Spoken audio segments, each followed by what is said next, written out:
Hey guys, it's your Royal Prince Akini here, and back again with another video. Today we'll be debunking Coping Creator's latest video, basically saying why Broly rinses Kid Buu. And I'm just gonna say this outright right now, that is utterly false. Koyama himself quite literally said that Kid Buu and Broly's difference in power is actually very, very slight. And that's not even the only thing that quite literally debunks Broly being above Kid Buu. There's a bunch of other factors too, which I may or may not be able to get into depending on how this video actually goes. Anyways, let's go over the points what the video actually says real quick. The last few videos of mine have been leeching off of Key's topics only because they're important and I'm bored. It's really sad that Key has just over 1,000 subscribers, despite rinsing the entire Dragon Ball, toxic areas of the community, and scrubbing them clean, only to get ghoul-like zombie comments like this that disparage any and all attempts to educate others. Off the bat, this is just straight up misinformation given that Von Key was clearly slammed by Zeta like 3 times in a row now. Literally based on what I've seen, Von Key didn't even make a good refutation once. He just kept repeating the same shit over and over again, meanwhile Zeta was just slamming his arguments over and over again, quite literally. He's quite literally Zeta's son at this point, bro. Also, you're praising the very same guy who said that GT's caps at, like, complex multiversal, so... You know, the same Goku that you said caps at fucking building level? Yeah, you're just cherry-picking and being hypocritical. A drip sauce acolyte, and Zeta is a Grand Priest follower, both of which send money to a scammer overseas who committed donation fraud by lying about why they need donations and how and why they're so poor, and that they have to walk miles to charge their phone once a day, while they take that single charged phone once a day and use it half the day in college, that the scammer started when he was only 14 or 15, just trust him, that's totally... I find it really funny that he says all these things about drip sauce and Zeta, and yet he never quite literally gives justification for it, let alone proof for it. I mean, at the very least, you could quite literally go very descriptive with it, which you quite literally don't, knowing that the kind of idiot that you are. True, which is hilarious because he has literally no physics and no science education at all, and is a drafting student with no psychology or science courses in his college course studies. You are the last person to be saying that, buddy. You know what's funny? On a single time where you and Drip Sauce quite literally debated, I never saw a single good argument from you. And you know the very ironic part? Drip Sauce actually uses physics to support his own argument, so I don't know where you're getting this idea from. Drip Sauce in most of his videos quite literally explain why, when either length or time is mentioned in another world, it's mostly subjective. If you took any kinds of physics class, you would for sure know that every planet in the solar system has subjective time. Like, 1 day on Earth doesn't equal 1 day on Mars, dumbass. Home to game on the same mobile phone for hours on Call of Duty or Battlefield while he live streams and then edits his videos on the same phone, then goes online to harass and disparage young kids in the worst communities possible. Okay, yeah, that's where I'm drawing the line. Even if for some reason Drip Sauce was harassing kids on the internet, which I highly doubt he does considering that you never give justification for that. Like, you have zero room to talk. Like, remember when you tried attacking my channel just because I debunked your ass on Kid Buu versus Buhan? Not to mention that I have literal proof that you deleted my comments on your video sections, by the way. So if anyone in this community is being intellectually dishonest, it's you, Comic Creator. You can't accept the fact that you lost to Drip Sauce, and ever since then you've been making Dragon Ball downplay videos, trying to call it quote-unquote entertainment or like being honest. But guess what? Nobody's going to buy your crap, and for those who do buy that crap, they are likely uneducated. You're taking advantage of that. We're not stupid. I mean, come on, dude. I have Asperger's and I can understand this shit better than you. Grow the fuck up, man. They just want your upvotes and don't care how they get it. Majin Buu is nowhere near universe tier because we all know the official power levels of the characters up to the Frieza Saga, and also the official multipliers for Super Saiyan 2 and Super Saiyan 3. The official power levels for Super Saiyan 1 Goku was 150 million. Super Saiyan 2 is just double the power level of Super Saiyan 1, and Super Saiyan 3 is 4 times the power level of Super Saiyan 2. Super Saiyan 1, 150 million. Super Saiyan 2, 300 million. Super Saiyan 3, 1.2 billion. The manga and the For context, he's using that one awful scan that says that 1 Kili equals a power level of 5,000, which is pretty much awful, by the way, and is really contradicted by the source material itself. And there's a shit ton of reasons why that very page does not work with the manga quite literally at all. Perfect Cell is stronger than Semi-Perfect Cell, who is stronger than Android 16, who is on par with Imperfect Cell, implying that he's stronger than Android 17 and 18.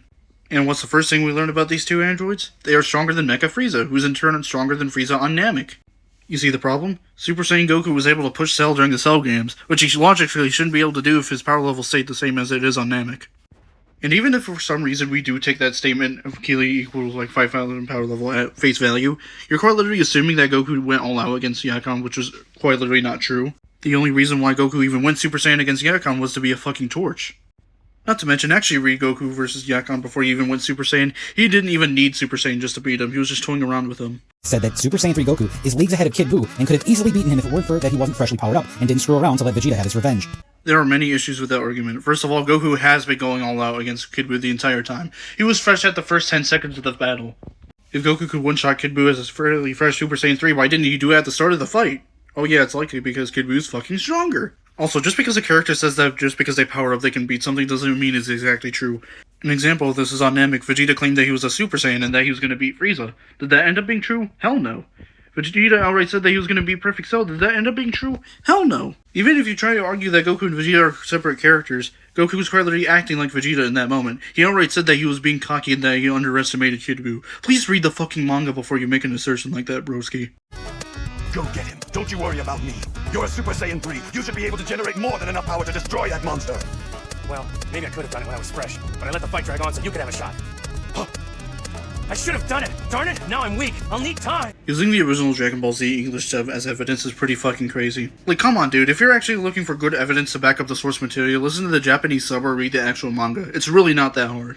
So we know that Kid Buu's power level is under 1.2 billion. There are some promotional materials out there for the episodes that say Kid Buu is just a bit stronger than Super Saiyan 2 Vegeta, and that Vegeta is not that far off from Kid Buu. If that was the fucking case, then why is Goku being exhausted in Super Saiyan 3 fucking matters? The power difference is quite literally huge enough to logically where he should be able to one-shot Kid Buu by your own logic. Which is why Kid Buu didn't hit Super Saiyan 2 Vegeta and instantly caused him to burst into atoms on contact. It's really amusing that he failed to mention that Kid Buu quite literally didn't even one-shot base Vegeta. Therefore, he quite literally is not even that far above base Vegeta level. And he knows very well that that will destroy his entire argument. Let's estimate here. Let's say less than 1.2 billion, but more than 300 million. Let's say 500 million or 600 million, double the power level of Super Saiyan 2 Vegeta. Great. So Broly tanked Super Saiyan 2 Gohan plus Super Saiyan 1 Goten plus Super Saiyan 1 Goku's combined attack, and his shield didn't even break, and he wasn't even remotely affected by it, except by its momentum pushing him backwards. Did you even watch your own clip?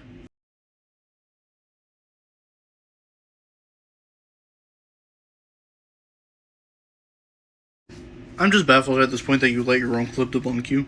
So that's a Ki Blast with a power level that started out at 300 million roughly, plus another 150 million, plus another 150 million. That's 600 million to start. And we know that Ki Blasts that big are higher than the user's actual max power level, as we saw with Goku firing a Ki Blast of 1400 with a power level of just 400. So we can safely say— Yeah, you're being very disingenuous here. Not that I disagree with the whole Ki attack being amped thing, but how you're quite literally cherry picking while adding one thing to one side of the argument, not the other.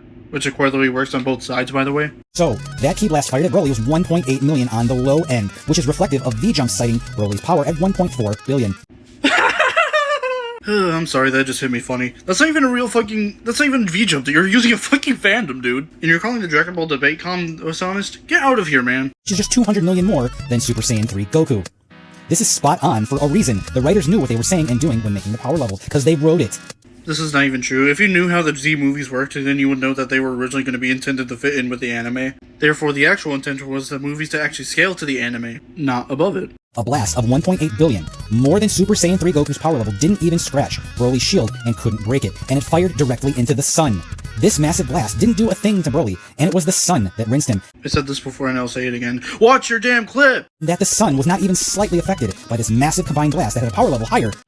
You really don't know how Ki control works, do you now? Oh, for God's sake. Frieza was able to destroy an entire galaxy. Even the Toei website points this out. Yeah, for the sake of saving everyone's brain cells who was watching this video, I'm gonna stop right there because he's just gonna repeat the same shit that I refuted already in this video. With that being said, I hope you guys liked this video, and if you did, make sure to like, subscribe, and share my channel around, and yeah, sayonara.